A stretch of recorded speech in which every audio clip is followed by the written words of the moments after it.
yusirruna wa ma yu'linun.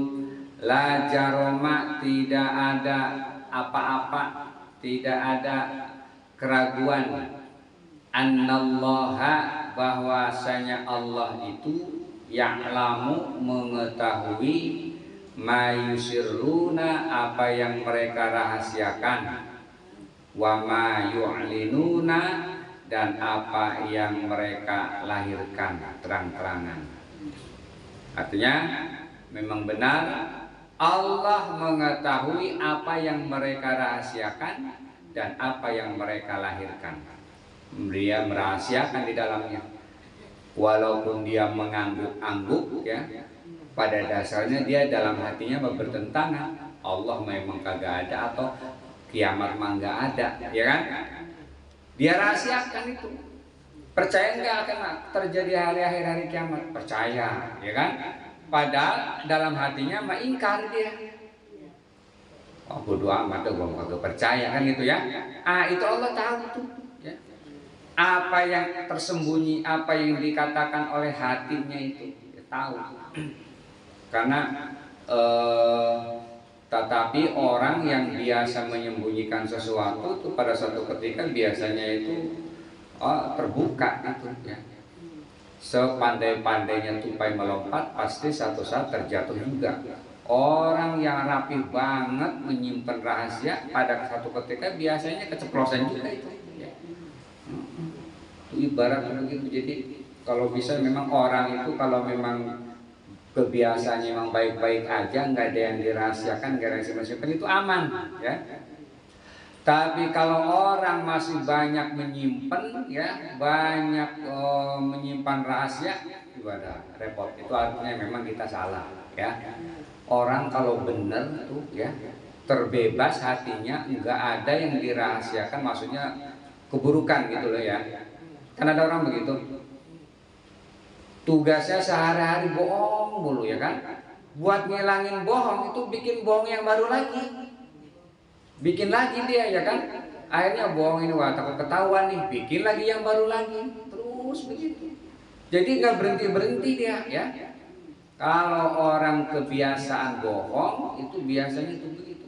Untuk menutupi kebohongan yang sekarang, dia bikin kebohongan baru terus saja ya. Nanti Allah perlihatkan. Tapi kalau orang yang biasa jujur-jujur aja, insya Allah. Jadi makanya kebohongan ya, kejujuran itu akan membawa kebaikan. Ya, orang yang jujur maka akan membawa kebaikan. Orang yang terbiasa membiasakan diri kepada kejujuran, maka dia akan dekat dengan surga. Jadi innas sidqa, ada di situ ya, bahwa kejujuran itu akan membawa kepada kebenaran, dan kebenaran itu akan membawa kepada surga. Demi ya, orang yang terbiasa benar, orang yang terbiasa jujur, maka dia pasti akan masuk ke dalam surga. Tapi sebaliknya juga begitu ya, kebohongan, kadzib ya, dusta ya, itu juga akan membawa kepada kejahatan. Jadi kalau kita nyoba-nyoba sekali, dua kali ya bohong, itu biasanya jadi keterusan ya. Jadi biasakan untuk tidak berbohong. Nah, tidak termasuk atau tidak ragu-ragu bahwa Allah mengetahui apapun yang mereka rahasiakan dan yang mereka lahirkan. Jadi dari sini kita dapat ambil pelajaran bahwa kita tidak boleh menyembunyikan sesuatu, terutama yang memang tidak baik ya. Jadi apa aja kita jelaskan karena Allah tahu. Jangan menganggap alhamdulillah nggak ada yang tahu gitu kan ya. Apa dia habis ngambil barang orang, apakah dia habis dolim kepada orang, orangnya nggak tahu, ketipu gitu ya. Dalam hatinya apa? Alhamdulillah orang nggak tahu ya itu ya. Udah dosa alhamdulillah lagi.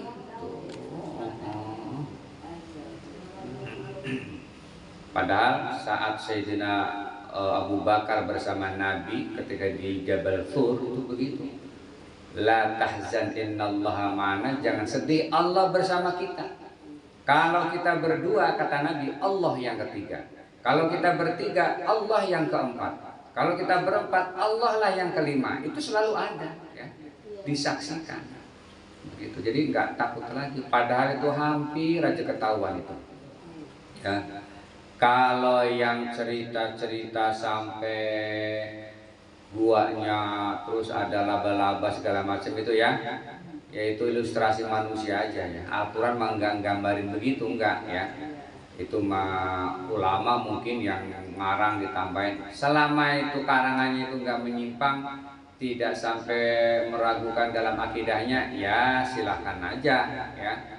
Tapi kalau dengan cerita tambahan itu justru kita malah tidak beriman, tidak yakin, mah itu nggak boleh. Kayak Nabiullah Ayub itu kan diceritain apa? Sampai borok, sampai ada uletnya, katanya gitu ya. Sampai di silahkan aja ya. Tapi kalau dalam Al-Quran mah nggak begitu ceritanya, biasa aja. Pokoknya sakit dari setan ya. Masaniya syaitonu ya, disentuh oleh setan ya, jadi yang memberi penyakit memang setan. Setannya minta izin kepada Allah, ya Allah saya mau kasih cobaan nih, saya mau kasih penyakit nih Ayub nih. Bener apa dia orang patuh, orang taat ya kan? Kata Allah silahkan. Akhirnya apa? Masanya syaitanu binusubi wa adab. Dengan semacam nusub itu ya semacam ilmu setan, gatal-gatal gitu kan. Jadi memang ada tuh ya penyakit yang dari setan itu. Kalau udah waktunya sembuh 18 tahun ya. Sakit itu 18 tahun. Kalau udah waktunya udah ya. Urkut birijlik, dia gentarkan, dia gerakan kaki-kakinya, lalu tumbuh air di situ, lalu dia sembuhkan dengan air itu, selesai gitu. Karena udah waktunya. Sama orang juga kalau penyakitan begitu ya. Kalau belum waktunya udah apa aja herbal segala macam dia beli itu di online ya kan. Ada yang dari Jepang, dari Cina ya. Ada yang dari Amerika tuh yang harganya gopek, yang buat apa namanya? Pinggang gatal segala macam ya kan, belum waktunya, atau sembuh sementara doang ya kan, kesananya gatal lagi. Jadi memang begitu. Innahu la yuhibbul mustakbirin. Sesungguhnya Allah tidak menyukai orang-orang yang sombong. Kayak model juga misalnya Haman ya. Haman, siapa lagi banyak ya. Haman ini orang yang cerdas ya, intelektual kalau bahasanya di zaman itu, di zaman Fir'aun ya. Tapi buat membantu kepemimpinan yang model Fir'aun, nah itu hancur semua ya. Jadi orang yang sombong itu Allah nggak suka. Dan sebenarnya gampang. Orang-orang yang sombong itu cukup kita itu pergi aja ya. Kalau kali ke Mesir mah jauh dah ya. Kalau mau ke Mesir mah kali jauh, melihat badannya Firaun tuh ya. Tuh lihat tuh orang yang sombong tuh begini nih tuh ya kan. Badannya masih ada. Udah ke rumah sakit aja dah. Misalnya siapa nih yang sombong banget, angkuh banget gitu ngomongnya asal jeplak aja ya kan. Bawa ke rumah sakit. Rumah sakit orang yang parah-parah, jangan yang puyeng-puyeng doang ya kan. Tuh yang kakinya patah gitu kan, yang apa namanya tuh kanker, tumor, so lihat tuh ya. Tuh lihat tuh ya kan penyakit. Baru dia tuh ya kan pasti insya Allah itu. Ya Allah, iya ya. Semua itu pasti kalau sudah waktunya Allah uji dengan berbagai macam penyakit. Makanya waktu hidup, waktu sehat tuh jangan sombong. Iya, enggak ada. Ini kadang-kadang begitu ya, merasa dia sama orang itu udah tinggal nyuruh aja, semuanya serba duit kan gitu ya, seolah-olah bisa dihargai dengan duit. Nah itu sombong itu apa sebenarnya ya? Merasa diri paling kuat, paling kaya, paling hebat, paling cakep, paling ganteng, merasa tuh, ditambah dia meremehkan orang. Nah itu meremehkan orang, nah itu baru sombong tuh. Kalau merasa mau masih ujub tuh ya, nggak diselingi sama meremehkan orang ya. Nah, kalau bisa meremehkan orang baru itu namanya baru jadi sombong ya. Dan tahu kita bahwa setan masuk diusir dari surga dan masuk neraka selama-lamanya itu bukan berarti dia zina, bukan berarti dia dosa besar, bukan, cuman sombong doang ya. Sombong doang. Ma mana'aka alla tasjuda, apa yang membuatmu tidak mau bersujud kepada Adam? Apa kata jin? Apa kata setan? Apa kata iblis? Khalaqtani min nar, kau ciptakan aku dari api, wa khalaqtahu min tin, sementara kau ciptakan Adam dari tanah. Ana khairum minhu, kata dia, saya lebih baik dibandingkan Adam. Tuh sombong namanya ya. Ya gua kan lebih baik ya kan. Ya Adam baru kemarin ya. Baru kemarin disuruh sujud, bukan sujud kepada Adam secara fisik ya, tapi kita mematuhi Allah yang memerintahkan sujud tuh.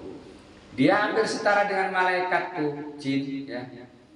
1000 tahun dia beribadah di dunia, naik tingkat, 1000 tahun lagi naik ke langit yang kedua, 1000 tahun lagi naik ke langit ketiga, keempat, sampai ketujuh, hampir setara dengan malaikat. Begitu Allah ciptakan Adam, wa idhulna lil malaikati isjudu li Adama, dan ketika Allah memerintahkan sujud kepada Adam, fasajadu, mereka sujud, illa iblis, kecuali iblis, aba, dia nggak mau, wastakbara, dia takabur ya, wa kana minal kafirin, dan dia termasuk orang-orang kafir tuh. Jadi sombong tuh, jadi seolah-olah walaupun nggak ada yang lain, nggak ada ini, kita bisa sendiri itu ya, seolah-olah kita bisa sendiri, padahal nggak bisa manusia ya, nggak ada yang bisa sendiri. Rumah aja ya, kalau bocor nggak mungkin kita butuh bantuan orang, itu rumah, belum yang lain. Karena itu ya nggak bisa lah ya. Allah nggak suka dengan orang-orang yang takabur, karena setan masuk neraka itu karena cuma takabur aja. Udah, wali.